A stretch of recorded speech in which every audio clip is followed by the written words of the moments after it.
세계 곳곳에는 종교가 빚어낸 도시들이 있다. 각 도시마다 다른 신을 향한 믿음이 깃들어 있고 그 속에는 고유의 목적과 정체성이 담겨 있다.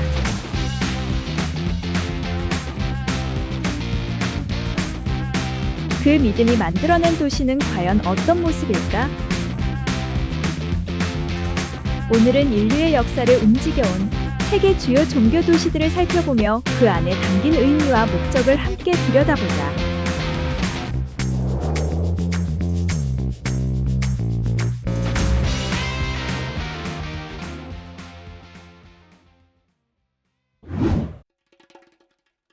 사우디아라비아 서부 홍해와 가까운 사막지대에 자리한 도시 메카. 메카는 사우디아라비아에서 세 번째로 인구가 많은 도시다. 끝없는 모래와 바위산 사이에 자리했지만 과거부터 아라비아 전역에서 사람들이 모여드는 길목이었다. 오늘날 메카는 전 세계 무슬림이 향하는 이슬람 성지다.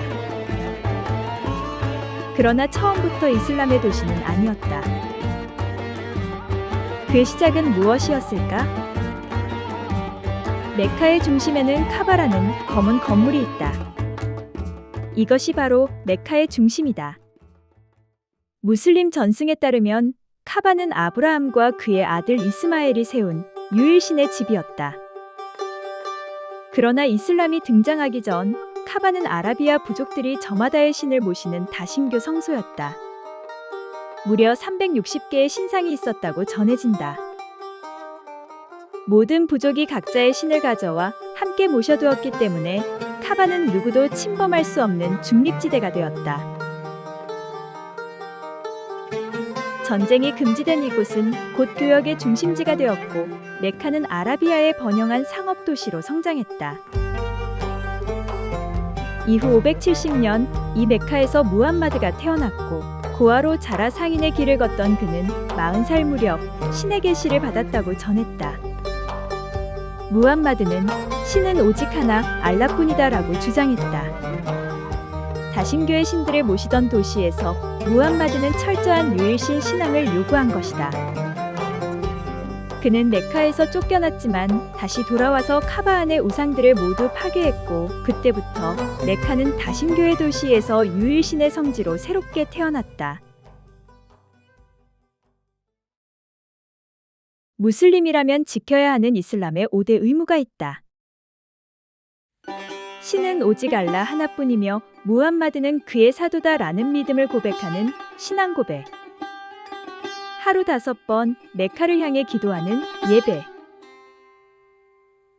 자신의 재산 일부를 가난한 자에게 기부하는 희사. 라마단 기간 동안 해가 떠 있는 시간에 먹고 마시는 것을 삼가하는 단식. 그리고 마지막으로 메카를 찾아오는 성지순례다. 오늘날 무슬림에게 메카는 단순한 도시가 아니다. 이슬람의 5대 의무 가운데 하나인 성지순례가 바로 이곳과 연결되기 때문이다. 무슬림이라면 일생에 단 한 번, 형편이 허락한다면 반드시 메카로 와야 한다.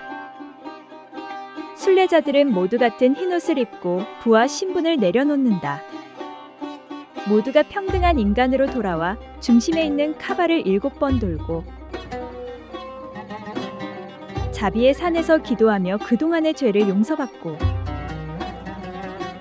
미나 계곡에서 돌을 던지며 악마를 물리친다. 도시 전체가 거대한 종교적 무대인 것이다. 그러나 성지는 신앙만으로 유지되지 않는다. 수많은 순례자를 모이게 하는 힘, 그리고 그 도시를 운영하는 힘. 매년 수백만 명의 순례자를 맞이하는 도시 뒤에는 권력과 경제력이 있다.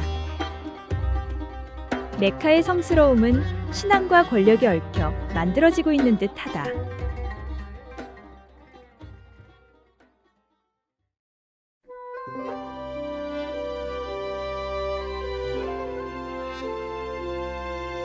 바티칸은 이탈리아 로마 한가운데 자리한 세계에서 가장 작은 나라다. 면적은 불과 0.44제곱킬로미터로 웬만한 도시공원보다도 작다. 하지만 전 세계 13억 명이 넘는 가톨릭 신자들에게 바티칸은 특별한 의미를 가진다. 바티칸은 신앙의 심장, 곧 하느님의 대리자인 교황이 머무는 자리다. 이곳의 기원은 2000년 전으로 거슬러 올라간다. 전승에 따르면 예수의 제자였던 베드로는 로마에서 순교했다. 그는 십자가에 거꾸로 못 박혀 죽었고 그의 무덤 위에 세워진 곳이 바로 지금의 바티칸 성베드로 대성당이다. 교황이라는 가톨릭 교회의 지도자는 곧 베드로의 후계자로 여겨지며 그래서 바티칸은 가톨릭의 중심지가 되었다. 중세 유럽에서 교황의 권위는 종교를 넘어섰다. 군주와 황제조차 교황의 인정을 받아야 정통성을 얻었고 십자군 원정이나 국가 간 분쟁에서도 교황의 목소리는 절대적이었다. 이 시기 바티칸은 단순한 성지가 아니라 신앙과 권력이 결합된 거대한 중심지였다. 오늘날의 바티칸은 작은 영토 속에 세계적인 상징들을 품고 있다. 성베드로 대성당의 거대한 돔, 미켈란젤로가 그린 시스티나 성당의 천장화, 교황이 신자들에게 인사를 건네는 성베드로 광장. 이 웅장한 모습은 바티칸이 그저 하나의 도시가 아닌 신앙과 예술, 그리고 권력이 어우러진 특별한 장소로 만든다. 교황은 지금도 바티칸 발코니에 서서 전 세계에 메시지를 전한다. 때로는 신앙에 대한 가르침을, 때로는 기후위기, 난민, 전쟁과 같은 국제 문제에 대한 입장을 밝히기도 한다. 작은 도시국가 바티칸은 국경을 훨씬 넘어선 큰 목소리를 가지고 있다. 바티칸은 종교가 어떻게 하나의 제국을 움직이고 지금까지도 전 세계 수억 명의 사람들에게 영향을 미칠 수 있는지를 보여주는 도시다.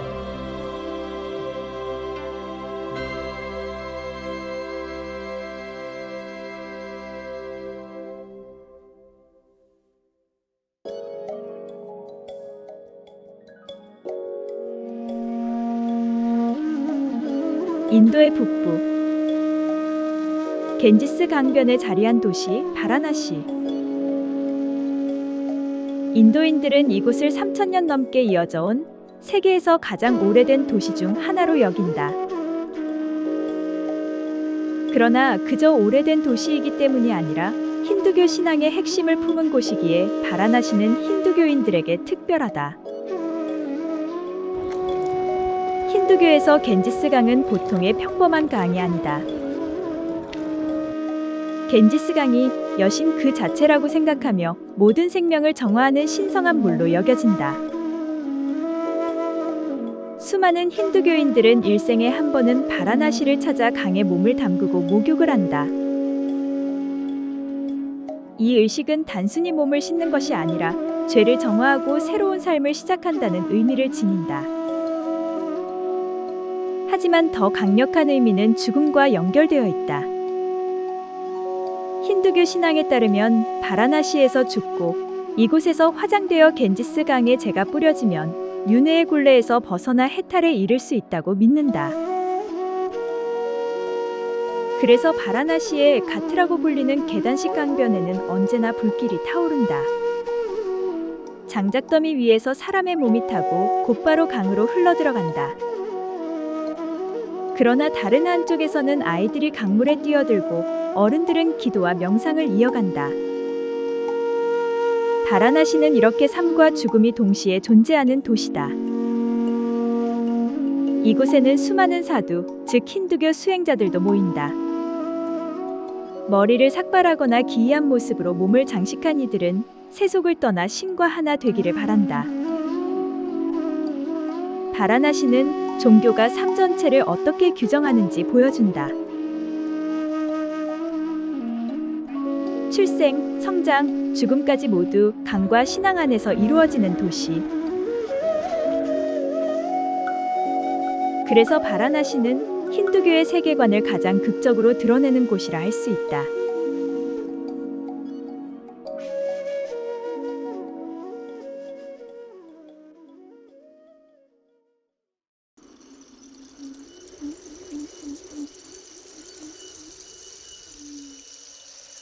중동, 팔레스타인 지역에 위치한 예루살렘. 예루살렘은 유대교, 기독교, 이슬람 세 종교 모두에게 성지로 여겨진다. 이처럼 서로 다른 종교의 심장부가 한 도시에 겹쳐 있는 경우는 전 세계에서 예루살렘이 유일하다. 유대교에서 예루살렘은 하느님이 선택한 곳이다. 솔로몬 왕이 세운 성전이 있던 자리로 지금도 유대인들은 성전의 잔해로 남은 통곡의 벽 앞에서 기도한다. 기독교에서는 예수가 십자가에 못 박혀 죽고 부활한 도시다. 예수가 십자가를 짊어지고 걸었던 길, 골고다 언덕, 그리고 그 무덤 위에 세워진 성묘교회는 전 세계 기독교인들이 찾아오는 순례지다. 이슬람에서는 무함마드가 하늘로 승천한 장소로 전해진다. 그 자리에 세워진 바위의 돔은 오늘날 예루살렘의 상징적인 풍경이 되었다. 이슬람에서는 메카, 메디나와 함께 예루살렘을 세 번째 성지로 꼽는다. 하지만 이처럼 서로 다른 신앙이 겹쳐 있는 만큼 예루살렘은 갈등의 도시이기도 하다. 십자군 전쟁은 이곳 예루살렘을 되찾겠다는 이유로 수세기 동안 이어졌고, 근대 이후에도 예루살렘은 이스라엘과 팔레스타인의 분쟁의 중심이 되었다. 오늘날 이 도시에는 유대인과 아랍인, 기독교인과 무슬림이 같은 거리를 걷고 살아가지만 서로 완전히 다른 세계에서 살고 있다는 것을 알 수 있다. 종교가 한 도시를 위대하게 만들 수는 있지만 동시에 가장 치열한 분열의 원인이 될 수 있다는 사실을 예루살렘만큼 극명하게 보여주는 곳은 없다.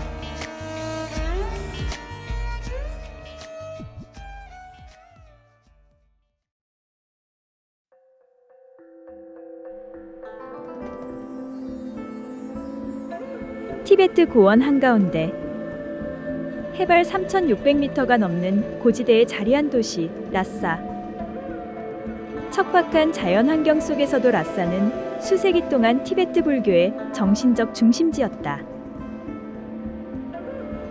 라싸의 상징은 포탈라궁이다.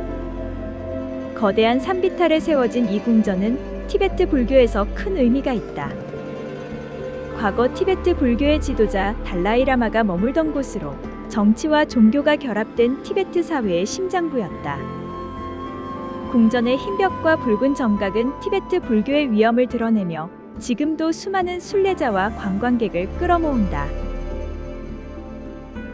도시의 중심에는 족항 사원이 있다.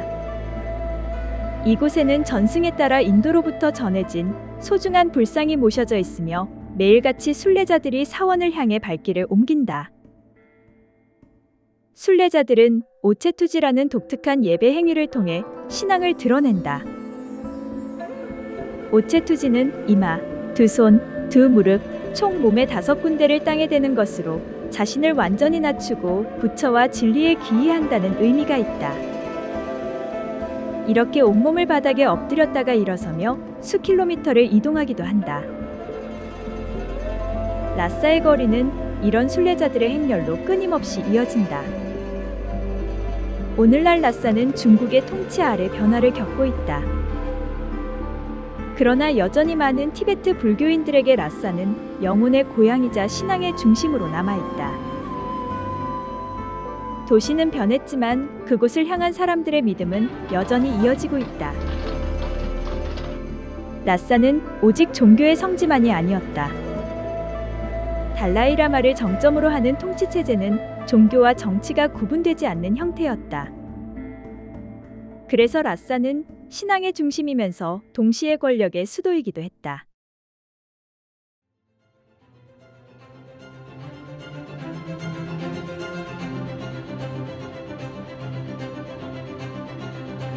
메카는 순례가 거대한 도시와 권력을 만들었고,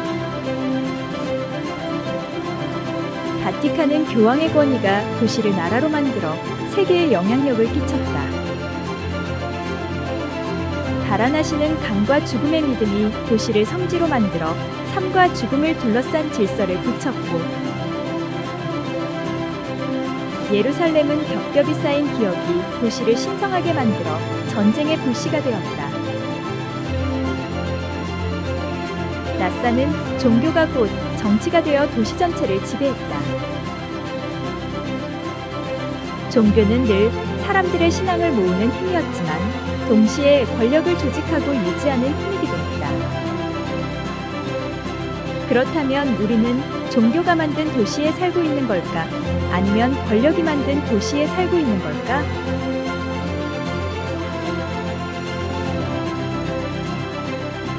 종교가 만든 도시들이었다.